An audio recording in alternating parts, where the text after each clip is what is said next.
My name is Ryley, and you are listening to the Ryley Heppner podcast.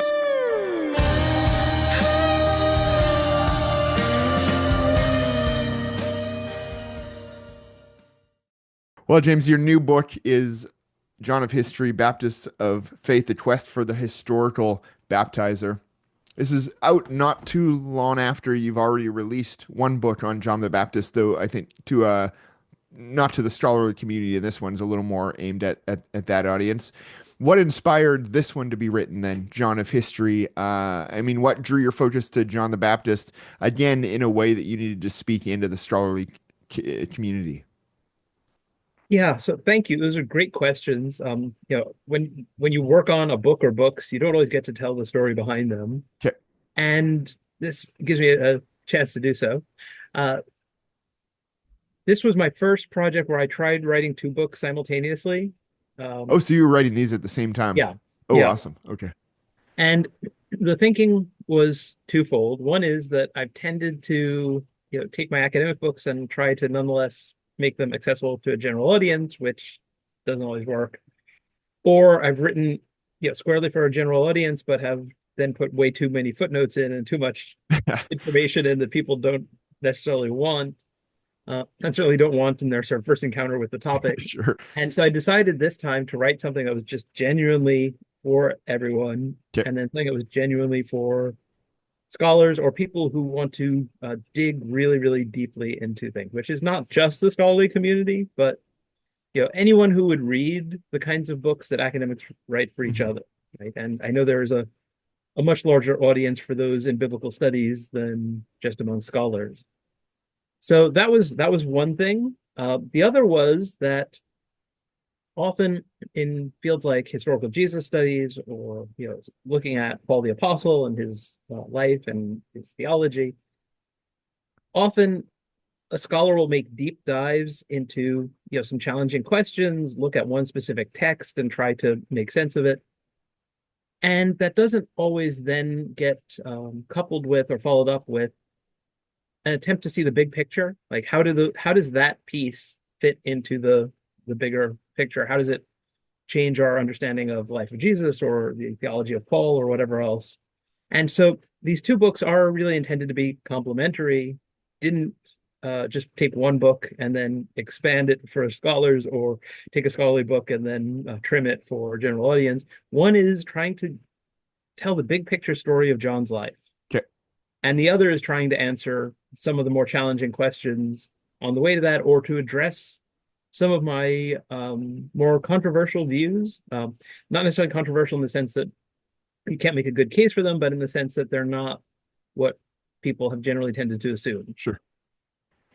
Did you somewhat kill two birds with one stone in terms of the research? Like, were you able to kind of compile one pot of research and two books come out of that, or was it really two separate projects, even in that preliminary research stage? Yeah, no, it was one research project, Okay. but with two places where I put things, right? So Yeah. it's like visiting the Holy Land and thinking about the life of John, and telling a story about that.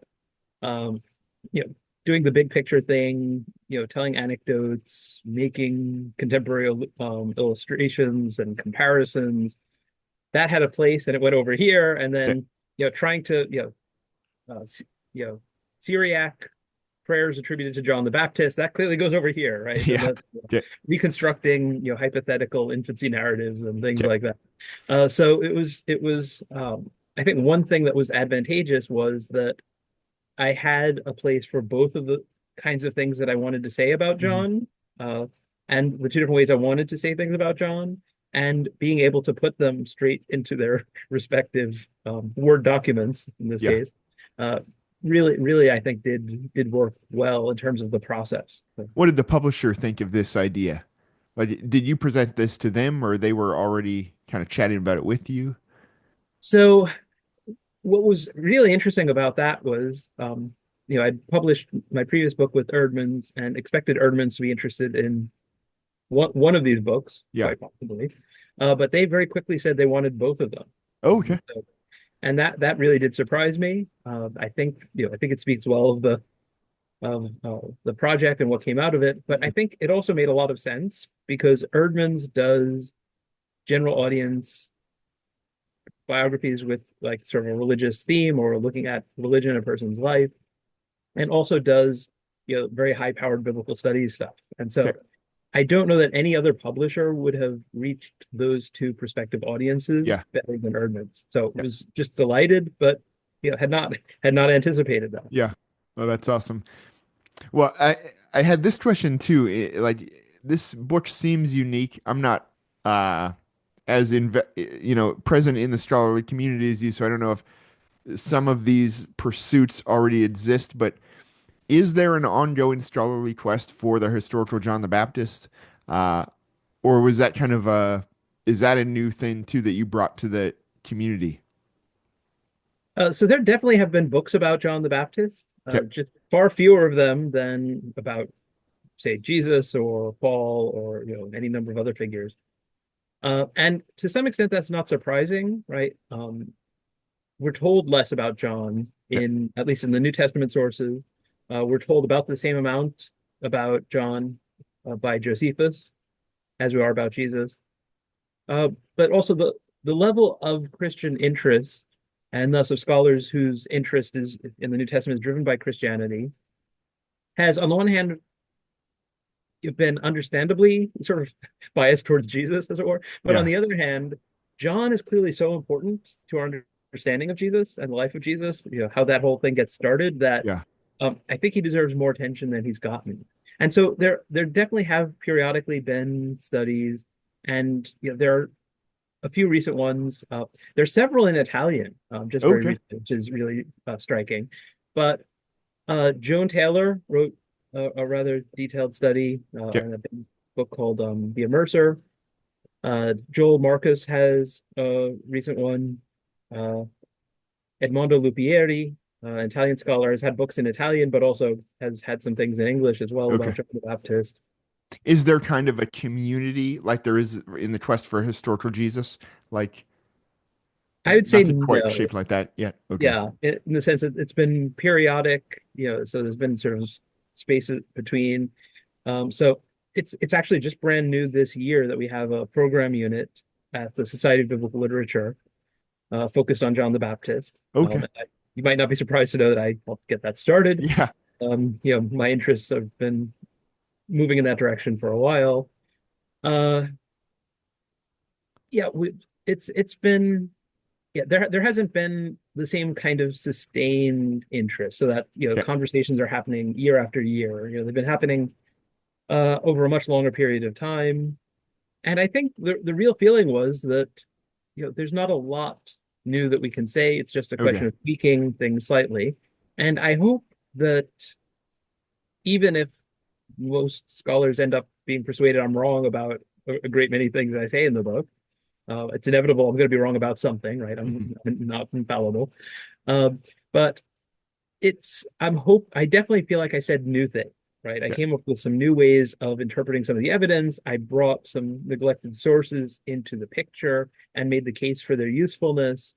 And so I hope that whatever happens as far as long-term acceptance or rejection of my own conclusions and arguments, that my work on this will help create that sort of community of interest Yeah. that will, just focus more attention on this more of the time over the coming years.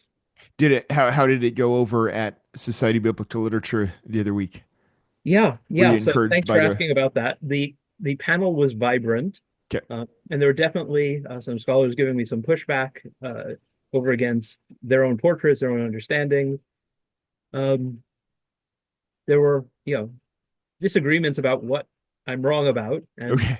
one person saying, well, a little bit too speculative and Yeah. too cautious in how he says things. No one saying, you know, not cautious enough, or things like that. Yeah. Yeah, no need to qualify everything. Just be confident in your, Yeah. somebody saying I went too far in one direction, another person saying I didn't go far enough, and that kind of vibrant engagement is what I was hoping for. I Okay. actually said when I had a chance to provide a response to some of the reviewers, was that even the most critical person on the panel, said that this is a book that is creative, generative, and comes up with new ideas, makes intriguing suggestions, and that people are going to be mining it for decades, just following up on some of the little suggestions and footnotes and things that I didn't explore fully. And that's what I was hoping for, right? Okay. I said, I may be right, I may be wrong.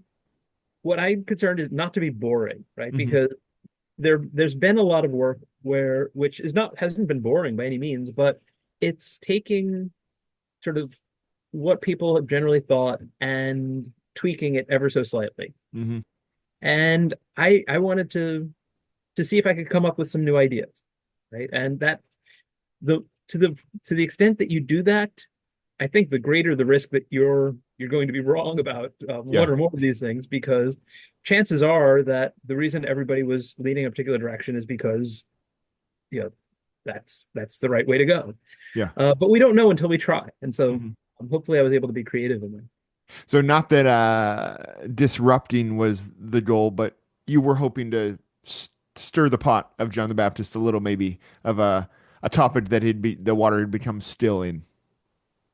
Yeah, I mean, I think that's a good way of putting it. I mean, I certainly, if this is disruptive in positive ways, that's fine. Obviously, if something is disruptive in ways that disrupt what you've always thought, Yeah.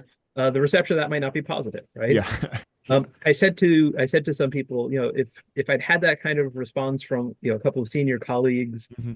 like at the start of my academic career, I probably would have been, in tears and thinking, "Oh Yeah. my gosh, I must be wrong because these great, renowned scholars disagree with me."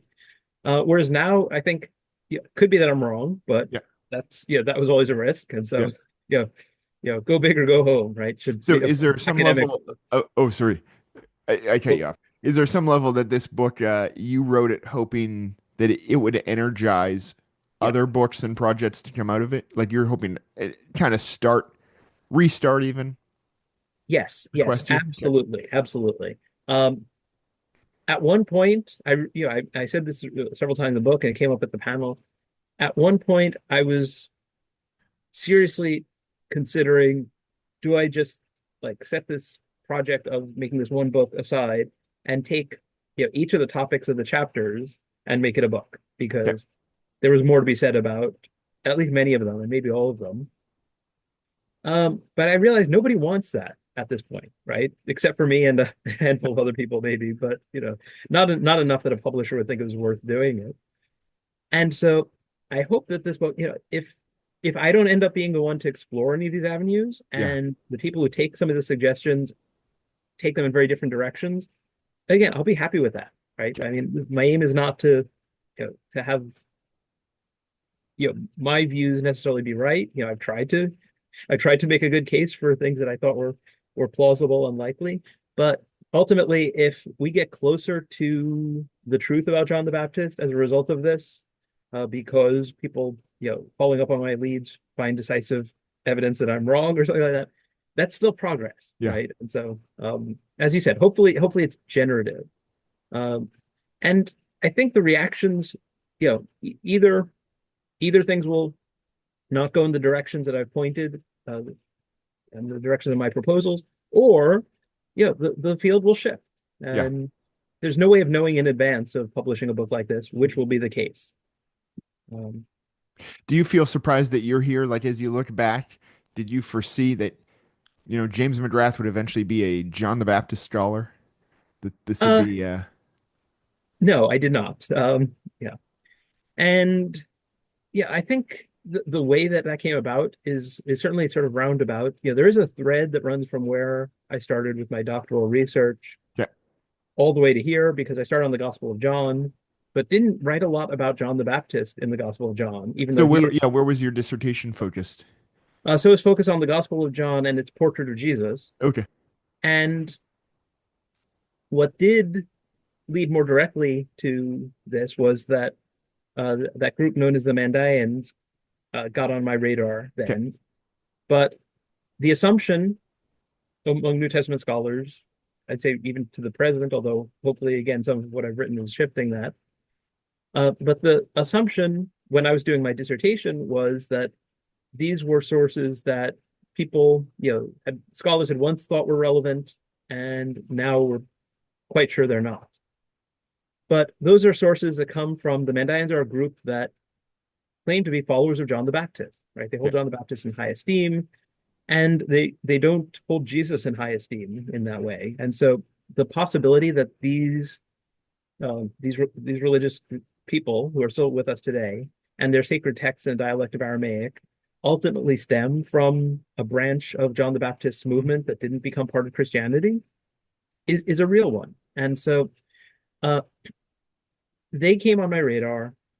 And then as I was teaching at Butler University, I developed a course about extra-canonical early Christian literature, including Gnosticism, and the Mandaeans are Gnostics. And so it was like, oh yeah, this group would be interesting to include. And that's when I became aware that their two most important sacred texts had never been translated into English in their entirety. Okay. And so started working on that. And it was when I So got what involved language in, are they in? Aramaic? it's referred to as Mandaic, but it's a dialect of Aramaic. Yeah. Okay. Okay. Very similar to the Aramaic of the Babylonian Talmud, so Yeah. sort of Jewish Babylonian Aramaic. And once I started working on that, I knew that if these texts were to get the attention they deserve from New Testament scholars, then I would have to be the one to take my work on those texts and bring it into connection with John the Baptist Okay. and make that case. And at that point, I didn't know, is it going to be an article, a series of articles, is it going to be a book?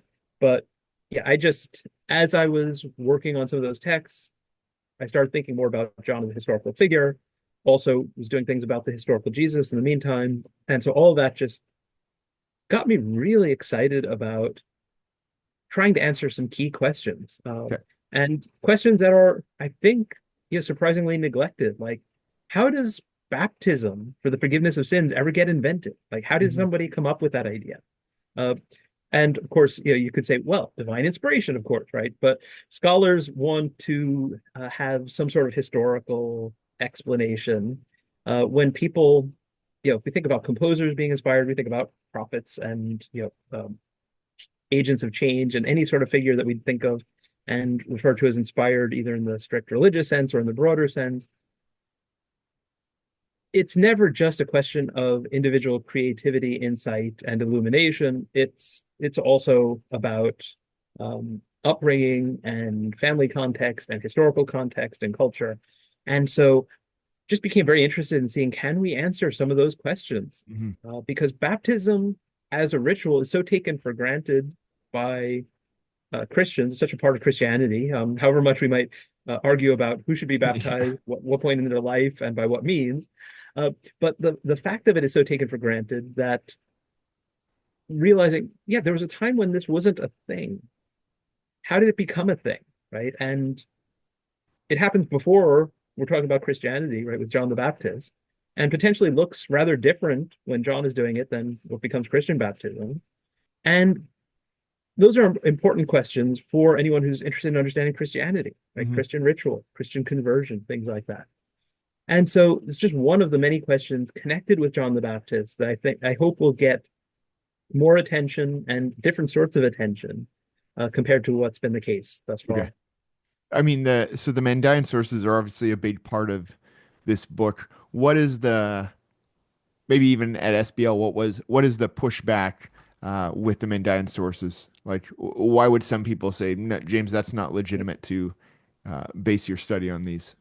Yeah, and I think a lot of it is assumptions based on a prior generation of scholars, right? Okay. Because uh, there are only a couple of other people who do New Testament work who also know Mandaean sources, Okay.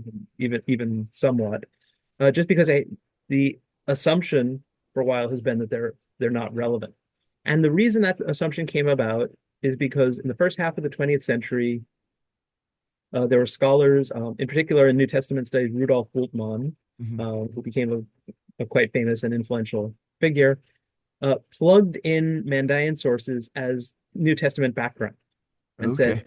these come from the followers of John the Baptist, and so these must be the kinds of things that, say, the Gospel of John, when it says about John the Baptist, he was not the light, he just came to bear witness to the light. right? Don't pay any attention to him, or at least not, he's Hmm. pointing you to Jesus. Look over here, not over there. Yeah. It's clear that it's arguing against something. And so Bultmann said, hey, if these are from the followers of John the Baptist, this must be the background to this, right? Interesting. And we get the same kind of thing in Acts, right, where we get the sense that there's some competition. Um, and the problem is that was done very uncritically, right? So they just sort of plug these in like these sources that are later than the New Testament, and there was some debate even about how much later. Plugging them in as New Testament background, it is at least as problematic as like plugging in like rabbinic material from half a millennium later Yeah. and saying, this is the context in which Jesus spoke, right? Um, some things happened over the subsequent centuries that are relevant. Sure. But so what some scholars did was to say, well, maybe the Mandaeans borrowed John, in order to get in with Islamic authorities, and maybe he's a late addition to their tradition and stuff like that, which doesn't fit the evidence at all, Okay. right? But because, again, New Testament scholars who were suggesting this didn't know the sources, and weren't working with them directly, they thought, yeah, maybe this kind of makes sense. And so stopped paying attention to them. And so that's why this book is not going back to the sort of the earlier view of using them uncritically. It's arguing against that every bit as much as the neglect of them, and Okay. saying that just as we've learned to do with say the rabbinic sources, right? They are later, they should not be plugged in, just dropped in as New Testament background. They're not irrelevant to our understanding of first century Judaism, Okay. because there is a tradition that emerges out of them. And so one of the points I make in the book is that if we only had sources from several centuries after the time of Jesus to really help us reconstruct his life, right, our picture would probably be wrong in all kinds of ways, right? Mhm. Because there's development that happens, but those sources would not be useless, right? And so some of them have clearly been edited in the Islamic era, but often you can see that is very clearly an addition to the text, right? It's Okay. talking about things related to Judaism, or it's talking about things related to Christianity, and then suddenly it's like this appendix where it suddenly shifts focus and has this other thing, right? And so uh, we also have Mandaean sources that are you lacking entirely in Arabic loanwords, Okay. which in the era in which Aramaic exists within a context of Arabic becoming the dominant language, Arabic loanwords make inroads right all Okay. over the place. And so it's like if you have if you look at a text in French or in Hindi or something like that today, you're going to find the influence of English words for things, right? Due to the exporting of American culture and various other things, the era of British colonialism in India, things of that sort. And so if we had a text that lacked lacks those kinds of features, we might say, yeah, this could be from an earlier time, right? And so that kind of close attention to the detail of these texts has not, for the most part, been done. And Okay. so I'm hoping that some of this work will lead to renewed attention to those sources and different sorts of work on those sources as well. Okay. So what was the process for you? Like you're the first one that has translated some of these texts into English. Did I get you right So there? that's me, together with a linguist who Okay. brought a much heavier hitting expertise to this project Okay. than I could, and made up for all my shortcomings by far. Uh, But I that's a don't, significant piece too. I mean, you're not just becoming a John the Baptist scholar. In some, I don't. At the same time, maybe you're becoming a significant person here in the Mandaean sources. yes, I think that's fair to say. And I think, yeah, I mean, that's become true. It's just hard for me not having started in that and having Yeah. sort of worked my way into that slowly. It's been an identity that I've only recently started to even become slightly comfortable with. Okay. And I know that even if I've done more on some of the like historical roots of Mandaeism and evidence for the origins of Gnosticism connected with Mandaeism and things like that, I also know that others have levels of expertise in other aspects of this Okay. that I lack. But the truth is, I mean, I'm a New Testament scholar. I'm not a Greek linguist, right? Yeah. And so I draw on resources by people whose first focus of attention Yeah. is spending time in just not just in like New Testament sources, which I do a lot of, but lots of ancient literature, right, from around the same time period and earlier time periods, and looking at how does language develop and how does this word change meaning over time, and Mhm. can we narrow down its meaning in this time period, and what are the ranges of nuance and what are its connotations. And as a New Testament scholar working mostly on history, interpretation, the theology of these works, I depend on those kinds of sources. And the same thing is true in the study of the Mandaean sources. So yeah, I'm hoping that this group I mean, because of their potential relevance to the New Testament, I hope that some more New Testament people will get Okay. involved in this as a sort of a side area, a thing they dabble in. But I hope that people just realize this group is actually pretty fascinating just in Yeah. its own right. Yeah. Could you, I mean, this is probably far too early, but could you fathom at all a book coming out one day from you or you collaborating on Mandaean sources? Yeah, so we published an edition of the Mandaean Book of John, Oh, okay. and so that's out. That's me together with Charles Heberl, Okay. and we are looking to do similar project with the most important Mandaean text and with other texts. I expect this is going to be something that I will continue to Yeah. do for the rest of my life. Okay. Let's put it that way. I was going to say the rest of my academic career, but Yeah. uh, I'm one of those people that I don't see. If I certainly can see myself retiring, Yeah. but retirement, I'm looking forward to continuing to write books. And Sure. so, Yeah. yeah, Funny how, I mean, I'm sure this is just how scholarship works, but how you keep finding little niches and kind of becoming the person in this or the person in this or yeah. that's kind of Yeah, a neat and thing. one of the things that grabbed me immediately when I went to the story is that I this subject grabbed my interest. I saw that there was actually going to be a conference about the Mandaeans Oh, okay. in Oxford, and so I proposed a paper. It was accepted, and I went to this thinking, "Am I going to be this strange interloper, right? Who Mhm. shows up? He's a New Testament guy, and who does he think he is? And it turned out everybody in this field is doing something else as their main thing. Okay. With one exception, your own Buckley was doing like this as her main focus, Okay. but that was very rare, right? Most of them are Semitic philologists who do Okay. this sort of thing, right? Or are people who study, modern minorities, and the Mandaeans just happen to be one of them, or things like that. There was an art historian there who works on their illustrated manuscripts, which are just Oh, neat. but fascinating as well. Uh, and not only was I not a strange interloper, but at that conference, every paper mentioned at least five and sometimes a dozen things that it would be great if someone somewhere someday would work on this. Okay. And that is not what New Testament studies is like. Okay. You if you're at that phase where you have to publish in order to continue your job or get promoted or things like that, you're looking around. Can I say something slightly new Yeah. about this text that has been studied so much over the centuries?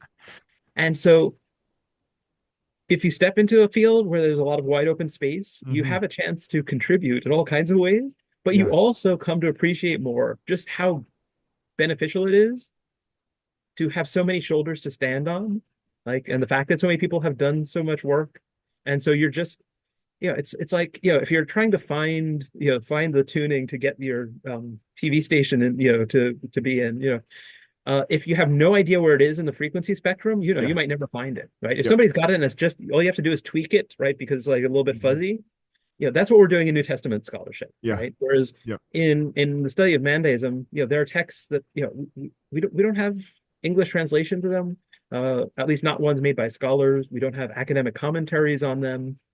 And as you know, as somebody who's looked at academic commentaries on the Bible and biblical texts, if we only had one, that would hardly be adequate, right? Not because you necessarily need more than one book, but because Yeah. no one person writing about these texts is going to be right about everything, right? Yep. And usually the things start to make sense as we consult more than one and we start to get a sense of things. And so even the things that have started to be done, there's room for more people to step into this Yeah. field, do more work on these things.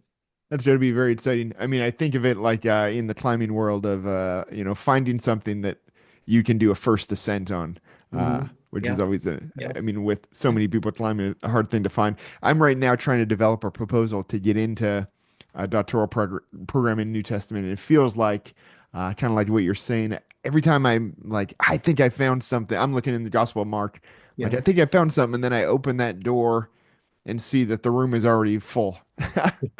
Then close that one and try yeah, it's hard to find that yeah, original piece. So that's yeah, got to be exciting to find an area where again, your first ascents, I mean, you're translating things for the first time, you're people are suggesting someone do this, this and this that makes me yeah. I think it would have been exciting. I mean, hard maybe, but exciting. I don't know what area you would have been in, but to be, a part of the beginning of New Testament studies. Like Right, nobody's really studied the Gospel of John yet, or nobody's really looked at right. Mark yet. And Yeah, can't even imagine it, can we? yeah, But yeah, at some point, you and I should brainstorm about things. I'm not sure I'd, yeah, there are people who could do a better job of being a sounding mhm, board when it comes to the Gospel of Mark. But yeah, there people continue to get accepted to doctoral mhm, programs, yeah, and I recall from I got accepted, but yeah, what I was proposing still was not close to being focused enough. sure, okay, And so yeah, identifying an area where there's clearly something imperfect yeah, about the solutions to what's being proposed or yeah. something. I think Well, you'll find your niche. I have something that later maybe I'll run past you because just this weekend I kind of had a eureka moment Mhm. uh, that I was trying to share with my wife. She is yeah, that's neat. But I'm like, no, I think I think Yeah, maybe I yeah, found yeah, something. So I'm excited to share it with you later. But yeah, talking about the book, can you explain even just the significance of the title and its reference to John of History, Baptist of Faith? yeah, What yeah. exactly were you getting at there even? Yeah, and that's one where this title is a little bit weird to anybody who's outside of New Testament studies, and Mhm. to those who are in it, it always gets a chuckle Okay. because there's this long-standing contrast in historical Jesus field between the Jesus of history and the Christ of faith. Okay. And so that was, this whole notion, going back to the maybe 18th century, but certainly 19th century, early days of, critical scholarship, saying that, the historical quest is to get back to, the historical figure beneath what's often layers of dogma that seem to so overlay the historical figure as to obscure them from view. And I mean, I would say that, I push back against that contrast to some extent because I think that John, Jesus, they understand themselves theologically, right? And Okay. so there's a reasonable chance that our earliest interpreters have some connection, right? Their theological interpretation of these figures has some connection with how these figures tried to present themselves and interpret themselves. That said, there clearly is development. I mean, it's an interesting question to ask. What would Jesus make of some of the later creeds or something talking about his nature? Yeah. He does not seem to have addressed that directly, right? And so it's that sort of thing of trying to get back to the historical figure. Okay. And so that's what it was hinting at. And uh, the idea came to me. I'm a person who likes to make puns, and so my mind is often running over. I often come up with titles and I don't even have an idea to work on the project and sometimes never do, but I'll come up Okay. with things just because I'll notice a similarity between words or phrases or something. And I was shocked to discover that nobody had already titled a book or article this. And so I said, okay, yeah, I'm going to go. That's the other hard thing. I mean, as much as finding a proposal, finding unique titles for books that nobody's used or podcasts or whatever it is. Everything's so exhausted these days. That's funny. That's a little bit of scholarship humor then tied into the Yeah, title, yeah, but it is. Yeah, very much that's so. neat. Well, how did your approach work in this book approach the relationship between Jesus and John the Baptist? I mean, it definitely made me think about that relationship more than I've ever thought about it. I always just think, oh, John's forerunner. John saying, not me, as you were saying, look at him, not the light, he's the light. Did John's teachings or actions, do you think, shape Jesus's approach to ministry? Did their missions align? Yes, I want to say yes to both of those Okay. things. It's interesting that the Gospel of Matthew does something that the other Gospels don't to the same extent, and actually, makes explicit that before Jesus was proclaiming a message that could be summarized as "Repent, for the kingdom of God is at hand," John was proclaiming that same message, right? And so Jesus, essentially, according to Matthew's Gospel, is continuing to proclaim the message that John proclaimed. Okay. And when Jesus talks about, the the law and the prophets, being up until he says up until John, and since then, from that time, the kingdom God suffers violence, the violent take it by force, or in one of the other in the other gospel version, right, the kingdom of God is proclaimed, right, and so John, right, is not the last of an old era; he's the start of this new era. Okay.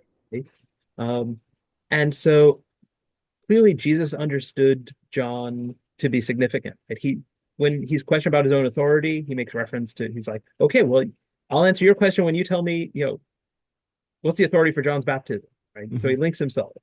Um, he compares himself to John and mainly focusing on what's the similar way that despite the differences between Jesus and John, the religious authorities responded to both of them, right? Basically rejecting, not listening to either of them. And so I think that definitely there's this continuity there, which means that to a larger extent than we ever have, we can use Jesus to fill in our portrait of John. Right? Okay. Because just as, if we didn't have the Gospels, right, we didn't have anything about earlier, Christianity, and to get a sense of, what's coming from Jesus, we'd probably, be able to figure out at least some of the things Jesus taught, by reading Paul's letters, right? You look at when he gets into the ethics and things like that, um, you know, a lot of it is essentially not don't repay evil for evil, but repay evil with good. A lot of those things are woven in there, sometimes not even explicitly mentioning. And so when someone influences someone else, when you have a mentor, when you have a teacher, someone, then the person who is influenced, even though they're bound to be original in some ways, can nonetheless be useful in helping us to fill in, a portrait of the mentor or teacher, Yeah. especially if that portrait is lacking in details. And so, um, but I think that John and Jesus were probably much more similar Okay. than most people envisage. Part of that because they envisage him as a bug eating caveman recluse, right? And which I think is the bug eating is right. The caveman image is wrong. Okay. The recluse is wrong, right? He's in the wilderness areas, but I think that's not in isolation in the desert. And he holds sway, right? He's being listened to by tax collectors and prostitutes. That's not, a, a person who looks like they're unhinged, living in the desert, does not have that audience, right? Yeah. And so clearly we've got something wrong if we can't connect John with, the kinds of people that we are told in the Gospels Mhm. responded to him, or the extent of his impact, so that religious and political authorities are concerned about him. The Christian gospel, to call it that, even though some of that terminology was not being used yet, reaches Ephesus, and they find disciples there who know only John's baptism, right? So John's movement had reached Asia Minor before the Christian version of this thing Mhm. had Yeah. reached Asia Minor, if that's the right way of understanding that. And so, yeah, I think that John must have been a lot more like Jesus than most Christians imagine him being. Okay. You mentioned continuity. Does their relationship, Jesus and John, tell us at all about the continuity between Judaism and Christianity? Hmm. Yeah. I mean, I think that it needs to be clear these are, Jewish, or maybe we'd want to say Israelite movements. These are born out of, seem to be out of a context within Judaism, and which is a subset of the Israelite people. But both John and Jesus, at least eventually, seem to have had their a wider scope, thinking of all the children of Abraham, thinking Okay. of, the 12 tribes of Israel. Um, it's interesting that we have both negative and positive things attributed to Jesus when it comes to the Samaritans. And so whether that represents a shift, or some people trying to dial back the pro-Samaritan thing a little bit, among Jesus' followers, is hard to say. but John's movement seems to, I mean, seems to have that as its main focus Okay. and emerges out of that context. And so even if you see something that is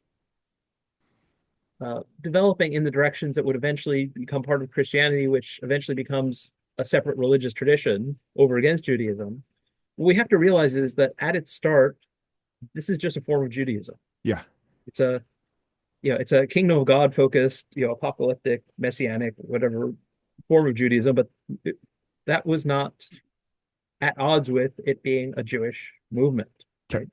And often, like new movements, attempts at innovation, attempts at reform. You think about Martin Luther over against the Catholic Church. You think about, the Wesleys over against, the Church of England, and things that start out as revivals or reforms or something like that often do give birth to something else. But we shouldn't judge them in light of that, right? In the time, they were genuinely trying to rejuvenate or re-envisage or do something like that. And inevitably, when you have someone with a powerful vision, it's going to be divisive, right? Hmm. If it's unless it's the vision that everybody has, right? I'm sure, my book on on John the Baptist is going to be divisive, I'm Yeah. sure, right? In trying to say some new things, inevitably some are going to say, yeah, no, we like the old way of thinking about this better, and some are Yeah. going to be like, oh yeah, let's get on this new thing. And Yeah. and it doesn't have to lead to the creation of something that is considered a separate thing, Hmm. but sometimes it does, particularly in the history of religion. Yeah. Well, you already mentioned a little, the theme of baptism with John and the fact that its meanings, its origins are subject to some scholarly debate still. What new insights, whether it came from the Mandaeans or otherwise, what new insights about John's baptismal practices does this book provide? Yeah, and that was one of the things that I got some pushback on at the Okay. review panel at SBL was the fact that I'm much more open than a couple of the scholars were Okay. to the possibility that John's ritual was something that could be repeated. Mandaean baptism is something that's essentially a lot like sacrifice. Okay. Something that you would do as a matter of course at certain key festivals, but then also could do whenever you are seeking forgiveness for sins and things like that. And that's not just an analogy, right? Baptism for the forgiveness of sins seems to be offering what sacrifice claimed to offer, but by different means. Hmm. Some, because John fits into this apocalyptic mold, don't think that there was likely to be repeated baptism, right? It's much less it's much less climactic and end of the world, get ready Okay. than a one-time thing. Uh, but I mean, it seems to me that in practice, John would not have kept, I mean, there's no way he could have kept a record of everybody who had been baptized, and you had to prove you didn't have one in order to get baptized, right, or something like that. There was no way to police this, even if he wanted to. Uh, and I'm pretty sure that if somebody came repeatedly, that he might say, he might call them a part of a brood of vipers, or tell them to repent, Sure. get their act together. Yeah. But it doesn't seem to me that this was something that, I don't think that it being at least in principle repeatable Okay. was necessarily at odds with the sense of urgency about it, right? Because it's still saying, repent and get your act together, right? And here's a means of forgiveness, and one that is bypassing the temple, apparently. And so it's readily accessible to people in more than one place. So it doesn't, your ability to be forgiven doesn't depend on your ability to afford sacrifice or to be able to travel to Jerusalem or things like that. Okay.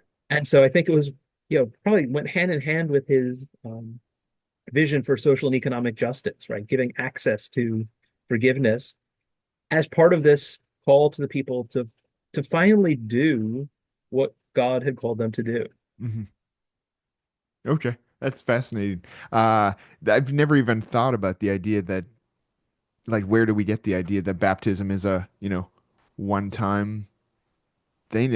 I've never thought of the fact that Yeah. people could have been thinking about it in the way that you think about sacrifice, like a repeated Mhm. uh Yeah. act.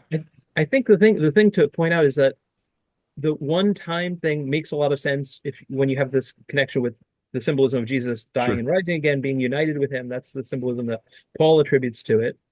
Uh, I mean, it's not, yeah, since you know, immersing in water and coming out is not an obvious, there are so many different ways you probably could have symbolized that, Yeah. right? And so I think baptism existed before that, and we know that because when Jesus was baptized, when John's other followers were baptized, the death and resurrection thing was not in view Yeah. yet, right? Uh, and one of the major debates in the early church was what happens with post-baptismal sin, Okay. right? It's as though, hey, oh, we never thought of this. Now what do we do, right? Yeah. And if something that had been at least potentially repeatable had suddenly become, the symbolism had been changed and reinterpreted, and so now it was not a repeatable thing, it was a one-time union with Christ, then suddenly that becomes an issue. And we can make sense of why early Christians were wrestling with this to the Yeah. extent that they were. Oh, very interesting. I'll have to dig deeper into that in your book. Another piece of John's ministry that I'm curious about, how did your exploration of John's prayers shed some light on his character and theology? Yeah, so in the Gospel of Luke, the requests, or I should say, the teaching of what we know as the Lord's Prayer or the Our Father to Jesus' disciples comes in response to a request: teach us to pray, just as John taught his disciples to pray. Hmm. And I think that Jeffrey Gibson and others have made a compelling case that that doesn't need to mean teach us the exact words of a prayer of John, but it's recognizing that Jesus was connected with John. John taught his disciples to pray, teach us. And so there is this passing on, even if there's also potentially innovation, Jesus' own spin. And so the idea that, first of all, John taught prayer, right, is something that's not always noticed, right, in Yeah. that one verse. John, if you imagine this person that is out in the middle of nowhere, not, you're not thinking about him as having disciples, as a teacher, as doing all these things. He had a prayer life and he taught his disciples. And at least some of the emphases of John's teaching and prayer probably are reflected in the Lord's Prayer. I also looked at the tradition of the Eastern churches, right, Okay. who spoke a dialect and continued to use liturgically a dialect of Aramaic known as Syriac. And in that tradition, there are several prayers, or different versions of the same prayer, might be a better way of putting it, that are labeled the prayer that John taught his disciples. And two different versions of this start with either Abba, right? So starting the same way as that became characteristic of Jesus' prayers, or Abba the Kutsha, right? So Holy Father, right? Okay. Which is how Jesus starts his prayer in John 17, right? And so even I'm not suggesting that these were they kept alive for 1,000 years or more, remembered a prayer of John the Baptist in the exact words or something like that. But there was a memory of this perception of it being the case that the way Jesus prayed reflected how John prayed Hmm. and how John taught his disciples to pray. And that I thought was significant. And then there are prayers associated with or attributed to John in the Mandaean tradition as well. And so once these other ones came on my radar, it seemed worth doing some comparison Yeah. among them, talking a bit about some of the contents of them and things like that. There hasn't been, has there been a lot of work? I'm guessing not, but maybe there Yeah. has, that I'm just unaware of this connection between Jesus, the Lord's Prayer, and John. Uh, there's been a little, yeah, there's been Okay. a little, Because that's an interesting yeah, connection. yeah. But certainly these other sources, have not been brought into the picture. Okay. There's a Mandaean, it's almost like a pamphlet, this little collection of prayers, but they're called the prayers of John. Okay. It's this one manuscript in the Bodleian Library in Oxford, never been translated, and so it's yet another text that deserves some attention Yeah. for those of us who are interested in John the Baptist. And even if it's not anything that would connect us with the historical John the Baptist, Yeah. right? Which, the fact that somebody writes something about Jesus today doesn't mean it's necessarily Sure. giving us any clearer insight about Jesus as a historical figure, right? Yeah. The same can be true of things that are developed about John, but there's a whole vibrant field of study that's often called reception history. Like how has this figure been received and interpreted let's say in art, right, in Okay. song, and looking at things like that. And so at least as part of the reception of John, right, response to reaction to John, Hmm. it's yeah, these things could do with some attention. Yeah. Well, when I read that chapter on the in your book, for sure that was one that I thought, oh, this maybe could be a book. Just focusing on the prayers Yeah, and the prayer life of yeah, John. It was very interesting. yeah, As we kind of wrap up here, James, a big question maybe, but maybe you have a few little ideas. How do you think John's prophetic voice can speak into current cultural or spiritual challenges today? yeah. Anything that stood out as you prepared this project? Yeah, and I think I've said this before that I worried that maybe I was being yeah, falling into the pitfall of reading John through the lens of my own, time, concerns, things that I think are important. But eventually became persuaded that no, it's probably the other way around, that I'm Yeah. part of a tradition in which that John had an influence on, and some of those strands I think are still alive within it. I think that his concern for social and economic justice absolutely speaks to today. And I think that his message to like tax collectors and soldiers is really interesting. It might seem mundane to say to soldiers don't collect, or to tax collectors don't collect more than is owed to you. But the whole system was built on people adding a little bit more in order to try to safeguard themselves against poverty, and this whole system encouraged that. And so it was a way of calling people to not use the corruptness of the system as an excuse for playing an active role in keeping it corrupt and doing those the Okay. things that were wrong. And so that's something that I think is relevant. Also, the fact that John seems not to, seems to have decidedly not sought to start a sect, start a movement that would just be another movement competing with the other movements, but to say, here's the thing that's really important to God. Let's all come together and focus on that, right? And that can create a unity that policing of boundaries does not, right? And so calling the people to that kind of radical obedience, it's like you folks over there think you should worship on Mount Gerizim, you think it should be Jerusalem, you think it doesn't matter. It's like, do justly, love mercy, walk humbly with your God. It's an old message, right? It was there in Amos and Micah and the 8th century prophets, and now we're 800 years later and we're still not doing that. And I think Yeah. that was sort of the heart of John's message. While other people were saying, any day now, it's the right time. God's going to intervene. God's going to make things right. John was like, we need to do what's right, Hmm. right? If God is not blessing us and restoring us, it's our, something's the problem is on our end, not God's end. Yeah. And so let's actually do this thing that we've been called to, instead of dividing ourselves over who has the correct solution to, is it, we haven't done purity right, or we haven't done the sacrifices right, or we haven't done. And so that approach to calling the people around a shared vision, obviously, John's influence does end up, as often happens, giving rise to lots of different movements that Hmm. end up being mutually exclusive to one another. And at least many of those, maybe not all, but many of those end up becoming separate religious traditions in their own right, right? And so you get that splintering. But the effort to call people around a shared vision and to Yeah. focus on just these a couple of really essential things and some big core principles is something that I think is as relevant today as it was 2,000 years ago. Yeah. Agreed. Well, that's what it felt like reading your last book on John and this one, that John is more relevant to today than I've ever uh, thought about.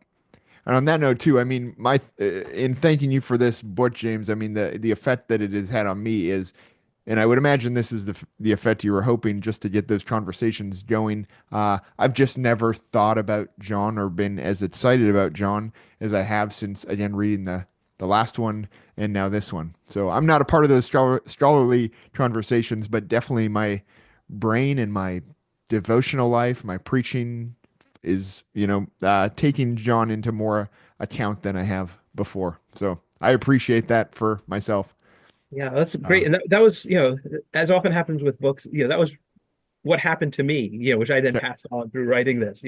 I did not expect so many, things that I took a look at to lead in, such unexpected directions, and to find that there was so much that could actually be said on this topic. So Yeah. so glad to hear that. I imagine there's a lot more that can be said too. Hey, Yeah, it yeah. could have been bigger even. It could have been a series of books. Okay. Yeah, but hopefully it will encourage others, Yeah. people looking for doctoral dissertation topics, for Hmm. instance, and things like that. Yeah. Hopefully they will dig in there, see where I've said, here's a thing that, there could be a whole book on this, and they'll say, Yeah. okay, well, there we go. I've got a topic. Yep. There you go. Well, it's already out, right?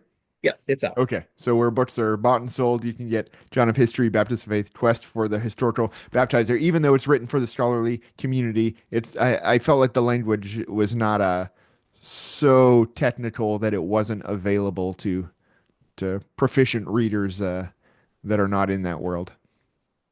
So yeah, hopefully it lands in both communities a little bit.